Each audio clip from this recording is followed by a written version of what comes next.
Սիրելիներ,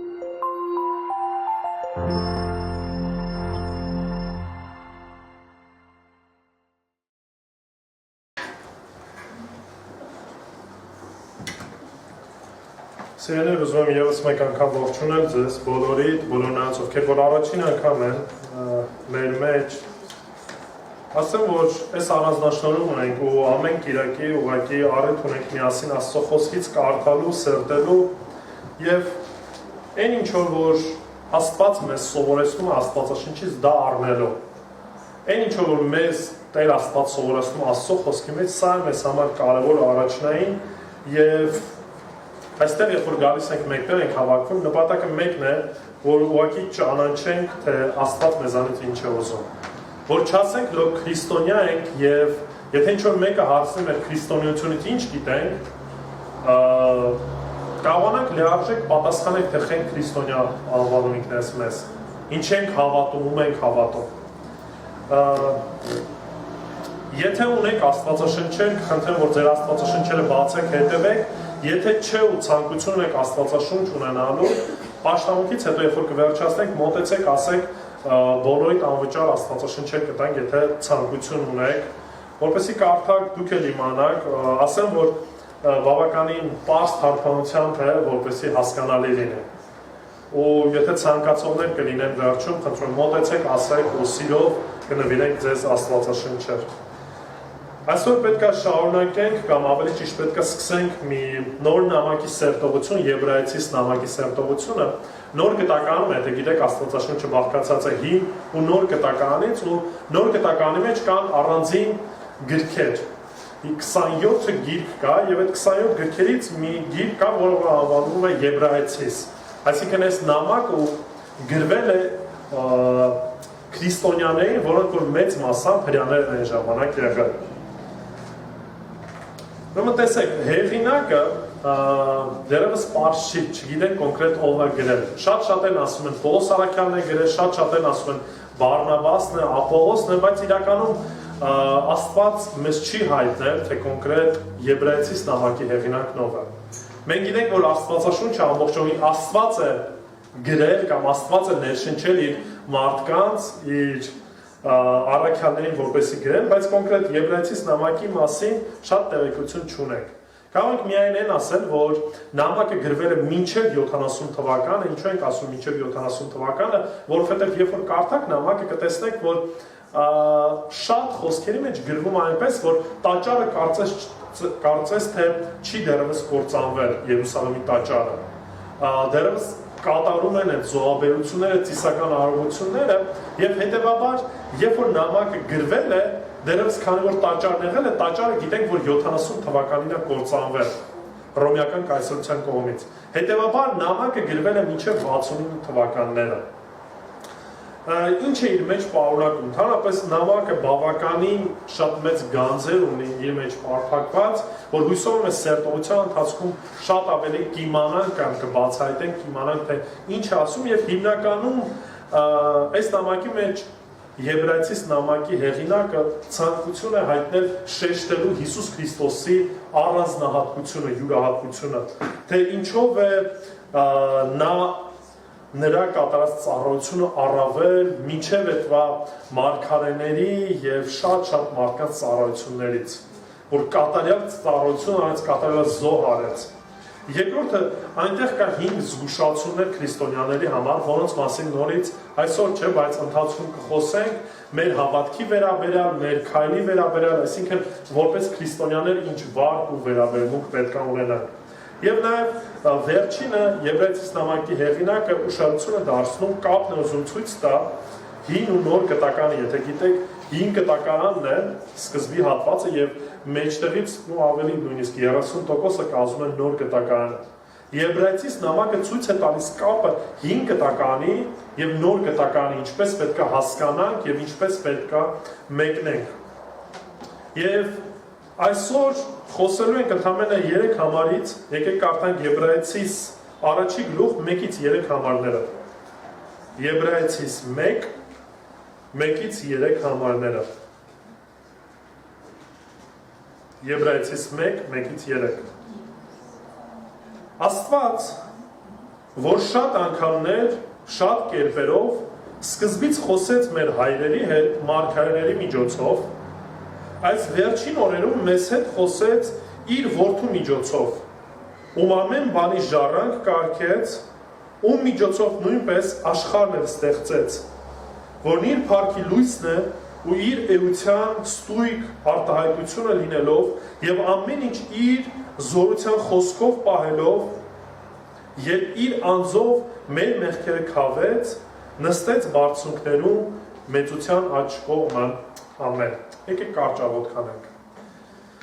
Տեր Աստված, փառք ենք քեզ տալի այս պահի համար, Տեր, հաղորդում եմ, որ դու այցելություն անես, Հայր, եւ դու մեզ հետ խոսես։ Դու բացես քո խոսքը, որ խոսքը մեզ հասանելի լինի եւ դու փառավորես ամեն ինչի մեջ։ Թող որ ամեն բանի մեջ քո սուրբ անունը փառավորվի։ Ամեն։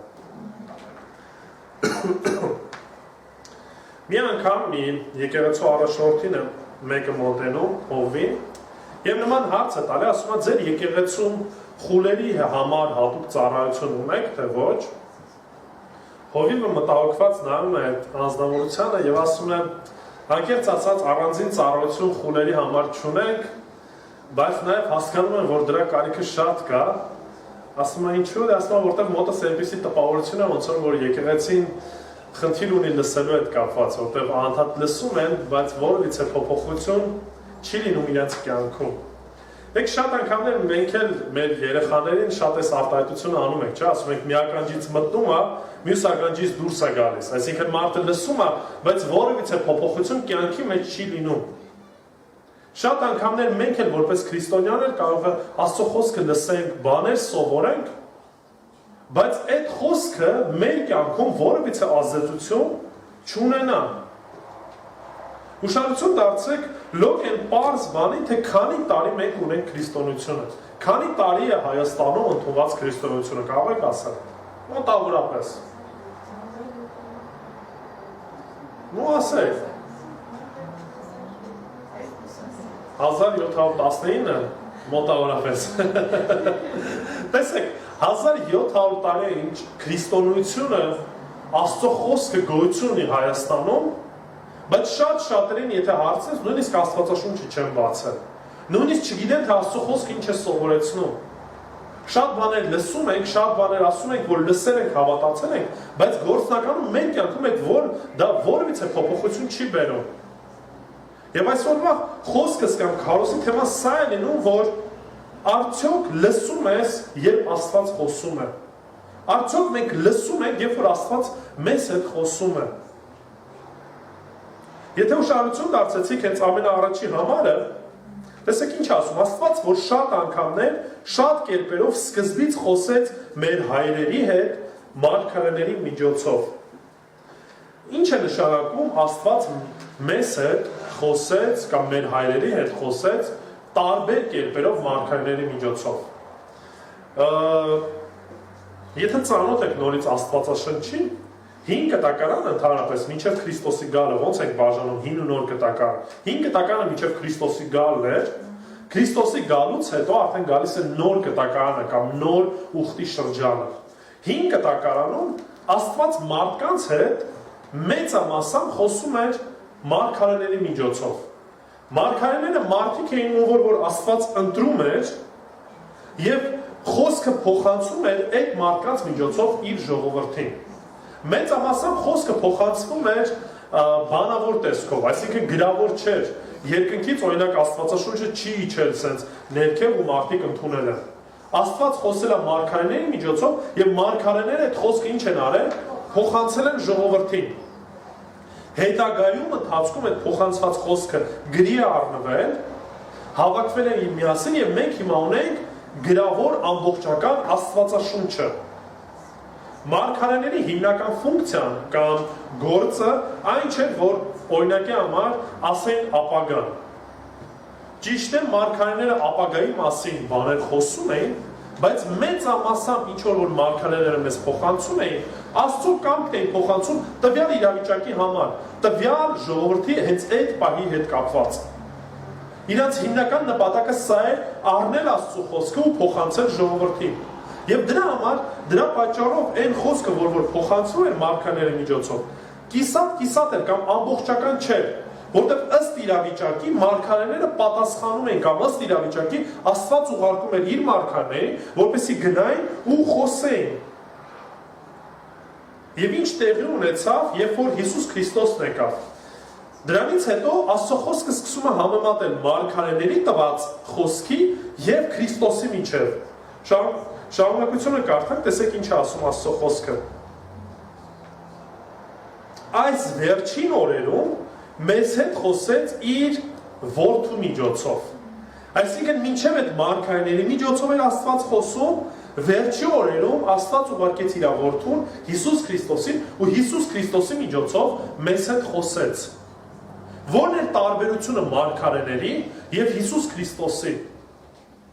Դրանից հետո դեռևս կնայենք, բայց տարբերությունը միմիայն Հիսուս Քրիստոսի խոսքերի մեջ չէր, այլ նաև իր ով լինելու մեջ էր։ Եթե կարդացել եք Նոր Կտականը, Տեր Հիսուսն ասեց, ով որ ինձ տեսավ, ում տեսավ, Հորը տեսավ։ Կարդում ենք դա Հովանու 14 գլուխ 9 համարի մեջ։ Նաև Հովանու ավետարան առաջի գլուխ 18 համարի մեջ Հիսուս Քրիստոսի մասին տեսեք ինչ է ասվում։ Հովանու ավետարան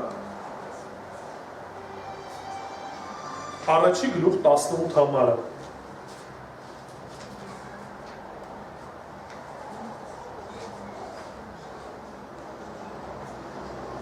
Աստծուն երբեք ոչ ոք չի տեսել, միմիայն միածին որդին, որ հոր ծոցումն է, նա լրիվ հայտնեց նրան։ Այսինքն Աստծուն երբեք չի տեսել, միմիայն Հիսուս Քրիստոսն է, որ Աստծուն տեսել է։ Եվ ասում ես Հիսուս Քրիստոսն է, որ եկավ մեր մեջ եւ ինչ արեց, մեզ պատմեց հոր մասին, մեզ ցույց տվեց հորը։ Հիսուս Քրիստոս իր քայլերով, իր գործերով, իր մտքերով ամեն ինչով ցույց էր տալի ում հոր Աստծուն էր ցույց տալիս։ Սրանով է տարբերությունը մարգարեները սովորական մեր պես մարդիկ էին, ովքեր որ խոսքը առել են եւ փոխանցում են եւ տկար էին, մեղավոր էին, սխալական էին։ Միմիայն Հիսուս Քրիստոսն է, որ եկավ կատարելապես ներկայացրեց մարդկանց հոր Աստծուն եւ ասեց ով որ ինձ տեսավ, հորը տեսավ։ Ինչով է տարբերվում Հիսուս Քրիստոս։ Հիմա մարդիկ կարող լինեն կամ նույն հրյաները կարող կանգնեին, ասեին, ինչի համար մենք պետք է լսենք Հիսուսին։ Մենք ունենք մեր մարգարեները, Աբրահամը, Մովսեսը, մնացած մարգարեները, Եսայը, Երեմիան, Եզեկիան, մարգարեների անունները կարող եք շեշտել ինքներով։ Ինչի պետք է Հիսուս Քրիստոսին լսենք։ Ինչով է տարբերվում Հիսուս Քրիստոս։ Դրանից հետո հեղինակը սկսում է հերթով նշել կամ ցույց տալ, թե ինչով է տարբերվում Հիսուս Քրիստոսը, ինչում է Հիսուս Քրիստոսի առավելությունը։ Եվ առաջ է բերում 6 առավելություն կամ 6 առանձնահատկություններ։ Առաջինը Հիսուսին է պատկանում ամեն ինչ, ինչ որ մենք տեսնում ենք։ Եկեք կարդանք երկրորդ համարը, երկրորդ հատվածը։ Ասում է այս վերջին օրերում մեզ հետ խոսեց իր որդու միջոցով, ում ամեն բանի ժառանգ կարգեց։ Ուշադրություն դարձեք, ասում է Հիսուս Քրիստոսի միջոցով խոսեց եւ հայրը ամեն ինչում, ինչ որ մենք տեսնում ենք, ժառանգոր դարձեց ում որդուն Հիսուս Քրիստոսին։ Այսինքն Հիսուս Քրիստոսին է պատկանում ամեն ինչ, ինչ որ մենք տեսնում ենք։ Այս երկիրը, նույնիսկ մեր կյանքերը պատկանում են Հիսուս Քրիստոսին։ Մարդիկ կարող լինեն, որոնք որ սրա մասին չեն ընդունում կամ չեն հավատում, բայց դա իրականությունը չի փոխում։ Որպեսզի մարդ փրկություն ստանա, պետք է հավատա կարևոր երկու բանի, ընդունի Հիսուսին համ որպես Տեր, համ որպես փրկիչ։ Երբ որ ասում եմ ես հավատում եմ Հիսուսին կամ ընդունում եմ Հիսուսին որպես իմ Տերը, սա նշանակում է ես ասում եմ, որ իմ կյանքը ում է պատկանում, Տիրոջն է պատկանում, Աստծուն է պատկանում։ Եվ այն ինչը որ ունեմ, Աստծուն է պատկանում։ Երկրորդը, երբ որ հավատում եմ, որ ինքը իմ փրկիչն է, հավատում եմ, որ նա մահացավ իմ մեղքերի համար եւ ինձ կյանք տվեց։ Եվ Աստծո խոսքը մեզ հստակ սովորեցնում է, որ ամեն ինչ որ մենք տեսնում ենք, ում է պատկանում Տեր Հիսուս Քրիստոսին։ Եվ դրա մեջ նաև մտնում ենք մենք։ Երկրորդը ոչ միայն այս ամեն ինչը պատկանում է Տեր Հիսուս Քրիստոսին, այլ նաև արարվել է Հիսուս Քրիստոսի միջոցով։ Շարունակենք կարդալը, տեսեք ինչ է ասում է, ում ամեն բանի ժառանգ կարգեց, ում միջոցով նույնպես աշխարհը ստեղծեց։ Հիսուս Քրիստոս գոյություն է ունեցել, միշտ է եղել, նույնիսկ մինչև երկիր մոլորակից վրա ծնվել է որպես մանուկ։ Եվ այն ինչ որ մենք տեսնում ենք այս արարչագործությունը, տեսնում ենք երկիր մոլորակը, Աստծո խոսքն ասում է, որ Հիսուս Քրիստոսի միջոցով արարվեց։ Եկեք կարդանք Կողոսացիս նամակից, Պողոս առաքյալն է գրել Կողոսացիներին, այսինքն Կողոսիայում գտնվող եկեղեցում, առաջին համար 12 համարից նույն միտքն է, բայց այստեղ Պողոս առաքյալը ավելի մանրամասն է ներկայացնում։ Կողոսացիս 1, 12-ից 16 Գոհանալով հորից, որ մեզ արժանացրեց մասնակից լինելու լույսի մեջ բնակվող սուրբերի վիճակին, որ մեզ ազատեց խավարի իշխանությունից և փոխադրեց իր սիրելի որդու թագավորության մեջ, ում մեջ ունենք փրկագնություն նրա արյան մեղքերի թողություն, նա աներևույթ Աստծո պատկերն է բոլոր ստեղծվածների անդրանիկը, որովհետև նրանով ստեղծվեց ամեն բան, Հիսուս Քրիստոսով ստեղծվեց ամեն բան, ինչ որ երկնքում է և ինչ որ երկրի վրա, տեսանելի և անտեսանելի, թե գահերը, թե տերությունները, թե պետությունները, թե իշխանությունները, ամեն ինչ նրանով և նրա համար ստեղծվեց։ Ուշադրություն դարձեք Պողոս առաքյալին ասում է, որ Հիսուս Քրիստոսի միջոցով է ստեղծվել ամեն բան։ Ստեղծվել է նրանով և ստեղծվել է նրա համար։ Նա է Տերն ու տիրակալը այս ամեն ինչի։ Ինչքան էլ որ մարդիկ փորձեն ներկայացնեն, ասեն, որ մենք ենք այս երկրի Տերը, մենք ենք այս ամեն ինչի իշխանը, մենք ենք նույնիսկ մեր կյանքի Տերը, բայց հասկանում ենք մի բան, որ մենք ոչ մի բանի Տերը չենք։ Աստված է այս ամեն ինչի Տերը, Տեր Հիսուսն է այս ամեն ինչի Տերը և մենք չենք կարող ինչ որ մի բան անել։ Ինչ որ ունենք, ով որ ենք, Քրիստոսով ենք։ Այս կյանքն էլ այն շունչն է, որ քաշում ենք, նորից Քրիստոսով ենք շնչում։ Այն ուտելիքը, որ ունենք, նորից Աստծով է։ Դամա սիրելիներ, ուզում եմ, որ դուք շատ հստակ տեսնեք, որ ոչ միայն այս ամեն ինչը պատկանում է Տիրոջը, այլ նաև Տերն է այս ամեն ինչը արարել, ստեղծել։ Եվ բացի նրանից, որ Տերն է այս ամեն ինչը արարել, ստեղծել, չեն կարող Հիսուս Քրիստոս այս ամեն ինչը անել, եթե կատարյալ Աստված չլիներ։ Ուշադրություն դարձեք 3-րդ համարի շարունակությունը, որտեղ ասում է Եբրայեցիս 3-րդ համարը, ասում է, որ իր փառքի լույսն ու իր էության ստույգ արտահայտությունը լինելով։ Իր փառքի և լիության ստույգ արտահայտությունն է Հիսուս Քրիստոս։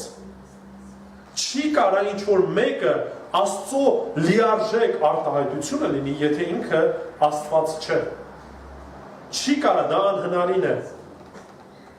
Փիլիպպեցիների 2-րդ գլուխ 6 և 7-րդ համարները եթե կարդաք, կարդում ենք, որ Տեր Հիսուս Քրիստոս ուներ Աստծո կերպարանքը և գրված է, որ հավասար էր, ասում է, հավասարությունը հափշտակություն չհամարեց, ինչ արեց, խոնարհվեց, մարդ դարձավ և մեր մեջ բնակվեց։ Չի կարող Աստծուն ինչ-որ մեկը հավասար լինել, եթե դա Աստված չէ։ Եվ մենք հավատում ենք, որ Սուրբ Երրորդության մեջ, որպես քրիստոնյաներ, որ Հայր, Որդի և Սուրբ Հոգի մեկ Աստված է։ Մենք հավատում ենք Սուրբ Երրորդությանը։ Սրա մեջ է նաև երևում, որ Հիսուս Քրիստոս կատարյալ Աստված է, որովհետև միմիայն Աստված կարող է արարել, միմիայն Աստված կարող է ստեղծել իր խոսքի միջոցով, կարդում ենք նույնը Եբրայեցիս նամակի մեջ, այն ինչ որ կարդացինք։ Եվ սրանից հետո ոչ միայն խոսքով Հիսուս Քրիստոս արարեց երկիրս, իրան է այս ամեն ինչը պատկանում, այլ նաև իր խոսքով էլ պահվում է ամեն բան։ Չորրորդը Հիսուսի խոսքով է պահվում ամեն ինչ։ Ուշադրություն դարձեք շարունակությունը, որտեղ որ ասում է, և ամեն ինչ իր զորության խոսքով պահվելով։ Այսինքն ինչ արեց, Տեր Հիսուս Քրիստոս ստեղծեց ամեն ինչ, ինչ որ պատկանում է, ինչ որ մենք տեսնում ենք, այս ամեն ինչը իրեն է պատկանում եւ այս ամեն ինչը Աստված ինչ անում իր խոսքի միջոցով պահում է։ Գիտեք, ինչու՞մն է այսօր շատ գիտնականների խնդիրը։ Նրանք չեն կարողանում հասկանալ, թե այդ ինչ ուժն է, որ մոլեկուլները պահում են իրար հետ։ Որովհետև եթե նա ուշադրություն դարձեք, մոլեկուլները անկանում շարժվում են։ Եվ չեն հասկանում, թե ինչն է, որ պահում են մոլեկուլները իրար հետ։ Ուշադրություն դարձեք երկիր մոլորակը եւ ընդհանրապես մնացած մոլորակները։ Դեռևս ոչ մեկ չի կարողանում հստակ պատասխանի, թե ինչի հիման վրա են այս բոլոր մոլորակները այնտեղ, որտեղ որ պետք է լինեն։ Որ ուժն է, որ այդ ամեն ինչը պահում է։ Այն ուժն է, ինչ որ կարդում ենք, դա Հիսուս Քրիստոսի Աստծո խոսքի զորության ուժն է։ Նա է, որ արարեց այս ամեն ինչը եւ չթողեց, ասեց, դե արարում է, հիմա ոնց ապրում եք, ապրեք։ Տեր Հիսուս նաև այս ամեն ինչը ինչ անում, պահում է իր խոսքի զորությամբ։ Նույն Կողոսացիս նամակի մեջ, երբ որ շարունակությունը կարդանք, առաջի գլուխ 17 համարը, տեսեք ինչ է ասում Պողոս առաքյալը։ Կողոսացիս 1:17։ Եվ ասում է, եւ նա ամեն ինչից առաջ է եւ ամեն ինչ նրանով է հաստատ մնում։ Հիսուս Քրիստոս ամեն ինչից առաջ է, նա արարեց այս ամեն ինչը եւ այն ինչ որ տեսնում ենք, ու միջոցով է հաստատ մնում Տեր Հիսուս Քրիստոսի։ Տեր Աստված ստեղծեց, արարեց եւ հիմա նաեւ իր ձեռքերի մեջ է պահում իր արարչագործությունը։ Ես դրա համար եմ ասում, հիմա կարող է հարց առաջանա, ասենք, լավ, բայց ինչի է թույլ տալիս այս չարությունը։ Եթե նրա ձեռքերի մեջ է նա է պահում այս ամեն ինչը, ինչու է թույլ տալի, որ թշնամիները հարձակվեն։ Ինչու է թույլ տալի, որ մեր կյանքում մենք ցավ, արցունք քաշենք։ Պատճառը մեկն է, մեղքն է։ Մեղքը, որ մտել է մարդկության աշխարհի մեջ,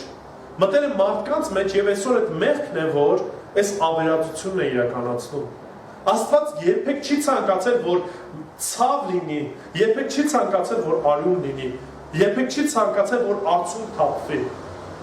Ուշադրություն դարձեք, երբ որ Աստված ամեն բան արարեց, ստեղծեց Ադամին ու Երևային, ստեղծեց կատարյալ։ Կատարյալ պարտեզի մեջ դրեց, որտեղ որ ոչ ցավ կա, ոչ խնդիր կա, ոչ մի բան չկար։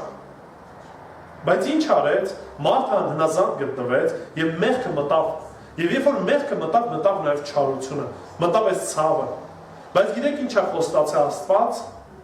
Խոստացել է, որ պահը գալու է, որ Տեր Աստված սրբելու է բոլորի արցունքը։ Որ փարատելու է բոլոր ցավն ու գրված է, որ բոլոր նրանք, ովքեր որ լացում էին, մխիթարություն են գտնելու Քրիստոսի մեջ։ Գալու է այդ օրը, գալու է այդ պահ, որ այլևս ցավ չի լինելու, այլևս կռիվ չի լինելու եւ Տեր Աստված վերականգնելու է այն ինչ որ մեղքի պատճառով կործանվեց։ Եվ շարունակության մեջ նաեւ Եբրայեցիս նամակի հենց հեղինակն է ուշադրություն դարձում դրան։ 5-րդ Հիսուս քավեց մեր բոլորիս մեղքերը։ Ուշադրություն դարձեք դրանից հետո ասում է եւ իր անձով մեր մեղքերը ինչ արեց, քավեց։ Այն մեղքը, որ մտել էր կործանում է մարդկանց, տանում է դեպի հավիտենական դատապարտություն, Հիսուս Քրիստոսի միջոցով ինչ ստացանք, մեղքերի թողություն ստացանք, փրկություն ստացանք։ Այս մարմինը անցողիկ է։ Ինչքան էլ որ ասեմ, ցանկությունս կլինի, որ ամեն մեկը 120, չգիտեմ, ինչքան ինչ թիվ ուզում եք ասեք, ինչքան ապրենք, բայց իմացեք վաղ թե ուշ ամեն մեկս էլ մահանալու ենք, ամեն մեկս էլ հող ենք դառնալու, բայց հոգին հավիտենական է, եւ այդ հոգու խնդիրը Հիսուս Քրիստոս լուծեց, ինչ անելով, խաչի վրա խաչվելով իր արյունը թափելով։ Հիսուս Քրիստոս ստեղծեց երկիր իր խոսքով էս ամեն ինչը պահում, բայց իր անձով ինչ արեց, քավեց մեր մեղքերը, չարչարանք կրեց, տանջանք կրեց, որպեսզի մենք փրկություն ունենանք։ Եվ դա արեց կատարելապես։ Արդյոք իմ մեղքերը ներված են, արդյոք փրկություն ունեմ, արդյոք Քրիստոսինն եմ, արդյոք ապահովություն ունեմ Քրիստոսի մեջ, թե ոչ։ Սա է մի հարց է, որ ամեն մեկս պետք է լսենք ինքներս մեզ այդ հարցը տանք։ Եվ ինչ եմ ասել, որ այս խոսքը ինչ որ կարդում ենք կապված է լսելու հետ, նույն Եբրայեցիս նամակի մեջ կարդում ենք, որ Հեղինակն ասում է, երբ որ Աստծո խոսքը լսեք կամ երբ որ Սուրբ Հոգով Աստված խոսում է ձեզ հետ, ինչ արեք, ձեր սրտերը մի խստացրեք։ Որովհետև թե այն ժամանակին շատ-շատերը լսում էին Աստծո խոսքը ու իրենց սրտերը խստացնում էին, նույն մարդը այսօր էլ կարող լսի, բայց չլսի։ Լսել ֆիզիկական ականջները միայն չի։ Ես շատ բան կարող եմ լսեմ, բայց այդ ամեն ինչը ոչ մի փոփոխություն կյանքից մեջ չբերի։ Եկեք կարդանք Եսայի մարգարեության մեջ 5 կտակարան 6-րդ գլխում, երբ որ Աստված Եսայա մարգարեին կանչում է ծառայության, տեսեք ինչ խոսքեր է ասում։ Եսայա 6:9-ից 10 համարները։ Աստծո խոսքն ասում է, եւ նա ասաց. գնա եւ ասա ժողովրդին, լսում եք, բայց չեք հասկանում, տեսնում եք, բայց չեք ըմբռնում։ Թանձրացրու այս ժողովրդի սիրտը, ծանրացրու նրանց ականջները ու նրանց աչքերը ծեփի, որպեսզի չլինի, թե տեսնեն իրենց աչքերով ու լսեն իրենց ականջներով, որ սրտով հասկանան ու դարձի գան եւ բժշկվեն։ Ուշադրություն դարձեք այս խոսքին, ասում է, լսում են, բայց չեն հասկանում։ Ինչի չեն հասկանում, որտեղ ուշադրություն չեն դարձնում։ Լսում են, բայց չեն մտածում սրա մասին։ Լսում են, բայց չեն մտորում դրա մասին։ Ասում է, տեսնում են, բայց չեն տեսնում։ 1700 տարի է հայերս գոյություն ունենք, ինչքան հրաշք ենք տեսել Աստծո կյանք, մեր կյանքերում Աստծուց գործած։ Մեր սեփական փորձառությունը վերցնենք։ Ամեն մեկս էլ եթե քննենք մեր կյանքը, կտեսնենք, թե ինչքան բաներ է Աստված արել մեր կյանքում։ Եվ երբ որ մի փոքր նեղություն է գալիս, ինչ ենք անում, մոռանում ենք այս ամեն ինչը։ Կասկածում ենք, մտածում ենք, ուր է այդ Աստված, մոռացել է, լքել է մեզ, թողել է մեզ։ Խնդիրը սրա մեջ է, ինչի, որտեղ տեսնում ենք, բայց չենք տեսնում։ Լսում ենք եւ չենք լսում։ Սա եղել է դեռ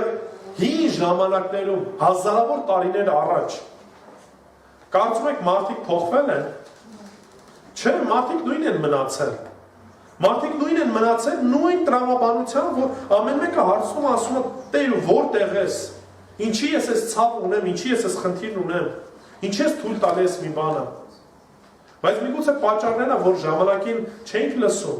Ժամանակին հետ ենք կանգնել Աստծուց եւ հիմա կարիք ունենք ինչ անելու, դարձի գալու ապաշխարելու, նորից հիշելու, թե ով է մեր Տեր Աստված։ Եբրայեցիս եկեք կարդանք այդ 3-րդ գլուխն է, 3-րդ գլուխ 7-ից 8 համարները։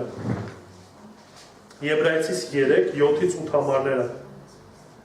Ուստի ինչպես Սուրբ Հոգին ասում է, այսօր եթե նրա ձայնը լսեք, ինչ արեք, մի կարծրացրեք ձեր սրտերը, ինչպես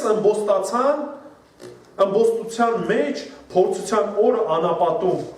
եւ ձեր հայրերը փորձվեցին ինձ եւ քննեցին ինձ, թեև 40 տարի տեսան իմ գործերը։ Ուշադրություն դարձնում եք կապը։ Եբրայեցիս նամակի հեղինակն ասում է, երբ որ ձայնս կամ խոսքը լսում եք, ինչ արեք, մի կարծրացրեք ձեր սիրտը, ինչպես ովքեր կարծրացրեցին ձեր հայրերը, որ անապատում էին 40 տարի, ես ձեր ժողովրդի հետ էի, հրաշքներով իրանց ազատեցի, բայց ինչ էին անում, փորձում էին ինձ, բողոքում էին, ասում էին, ուր ես, ինչի մանանա ես տալի, բա մի սովուրա, ավելի ենք ուզում, ինչի մեր կոշիկները կամ ինչի ենք անապատում, ինչի, շատ ինչիներ կանանք առաջ բերենք։ Եվ Աստված այսօր նույն խոսքը մեզ է ասում, հայեր, քանի տարի է ճանաչում եք ինձ, ճանաչում եք, թե ճանաչում եք ճակերտներով, ճանաչում եք ճշմարտապես Աստծուն, թե ուղղակի քրիստոնյա ենք մենքներս մեզ անվանում, բայց որևիցե քրիստոնյա բան չենք անում։ Ցավը սրա մեջ է, որ միգուցե մեր ականջը փակ է եւ հիմա Աստված ուզում է, որ ինչ անենք, լսենք, դարձի գանք, ապաշխարենք։ Որովհետեւ Աստված ողորմած է։ Տեր Հիսուսն ասաց, եթե հավատաք, ինչ կանեք, կփրկվեք։ Եթե խոստովանեք ձեր մեղքերը, ինչ կանեք, ներում կստանաք։ Սա է, որ ինքներս մեզ պետք է հարցնենք, ես այսօր Քրիստոսին հավատում եմ, թե ոչ, այդ փրկությունն ունեմ, թե ոչ, հիմա լսում եմ, թե չեմ լսում։ Խոսքը ունենք, ճշմարտությունը քարոզվում է, արձագանքը ամեն մեկս մենք ենք տալու։ Ամեն մեկս մեր անձի համար ենք պատասխան տալու։ Ես չեմ կարող ասեմ 301 թվականին հայրերս ընդունեցին, դա բավական է ինձ համար։ Ես անձամբ այդ որոշումս պետք է կայացնեմ։ Գիտեք, 2000 տարի առաջ Հիսուս Քրիստոս եկավ, խաչվեց, մարդ դարձավ, չարչարակ կրեց, որպեսզի ես կյանք ունենամ։ Հիմա գիտեք որտեղ է Հիսուս Քրիստոս, երկնքում է։ Իր բարձունքի վրա է։ Եվ 6-րդը սա ուզում սրանով վերջացնեմ, որ Հիսուս վեր է ամեն ինչից։ Կարդում ենք 3-րդ համարի ամենավերջի հատվածը, որ ասում են, ապա մեր մեջ հաստատեց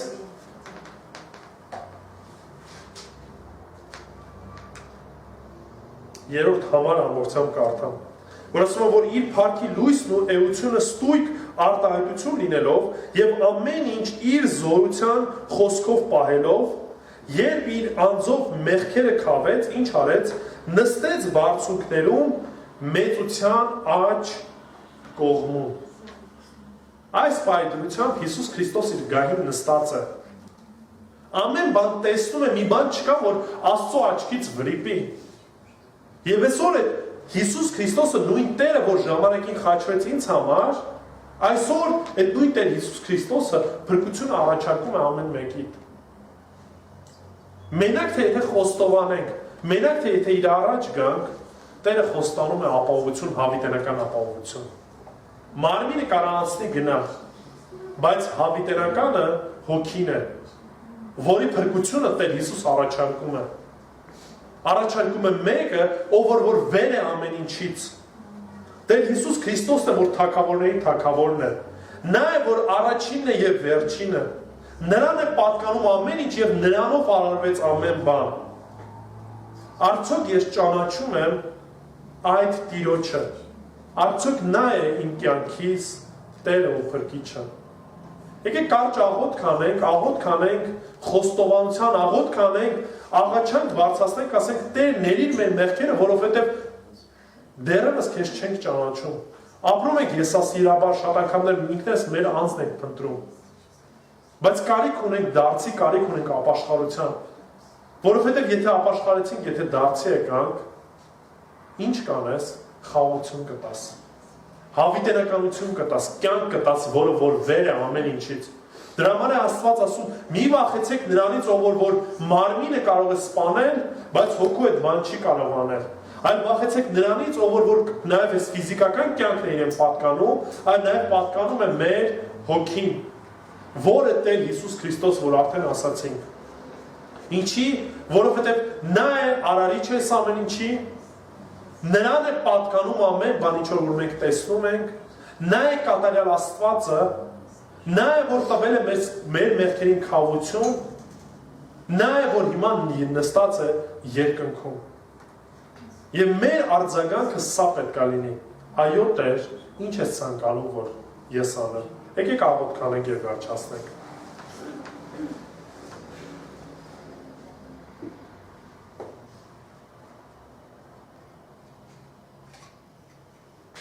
Տեր Հիսուս, գիտենք մի բան, որ դու աղոթները մեր լսում ես եւ պատասխան ես տալիս։ Դու ես հոր ու մեր միջև միջնորդը, որ խոստացար, եթե գանք խոստովանենք մեր մեղքերը, կներես մեզ եւ հավիտենական կյանք կտաս Տեր։ Հիմա առաջ ենք գալիս, ով Տեր, ամեն մեկս մեր հոգսերով, մեր խնդիրներով, մեր ցավով ու մեր վշտով ու խնդրում ենք, որ դու մեզ խաղաղություն տաս Տեր։ Ների մեր մեղքերը, որտեղ շատ անգամներ անում ենք բաներ, որը որ քեզ հաճելի չի։ Ների ու մեզ փրկություն տուր, մեզ վստահություն տուր, որ ինչ էլ որ պատահի Տեր Հիսուս քեզ հետ ենք լինելու, որտեղ ուզում ենք քեզ հավատալ։ Սիրելի բարեկամ, եթե առաջին անգամ ես խոսքը լսում եւ ցանկություն ունես աղոթք բարձրացնելու առ Հիսուս Քրիստոս,